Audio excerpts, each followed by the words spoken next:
Good morning guys, this is my daily routine. Yan, labas ako sa gate namin. Labas sa aming gate. Yan. Tapos, yan, silip-silip lang sa labas. Kasi wala akong masyadong kakilala dito. Kasi nga, ngayon lang ako nag-stay na matagal dito sa aming bahay. Kaya, hanggang loob lang na ako ng bahay. Lakad-lakad lang sa paligid namin. Yan yung isa akong naipundar. Nagtrabaho pa ako sa ibang bansa. Yan. Mga tanim. Alam mo dati nung unang punta ko pa ng ibang bansa. Yan pa lang, ay wala pa to, mga ganyan.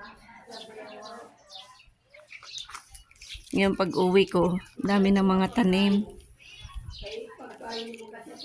Yan. Kalahin mo, nagtanim sila ng ano tawag dyan? Ng buko dyan, no? Paano lalaki dyan? Nagtanim dyan sa tabi ng dingding namin. Ayan, nagtanim sila ng bermuda, guys. Ganda ng mga halaman ng ate ko. Ayan.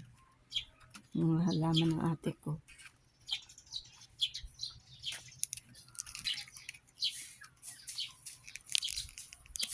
Ayan, mga halaman ng ate ko. Ayan. Dito kami nagtatambay, guys, pagka hapon.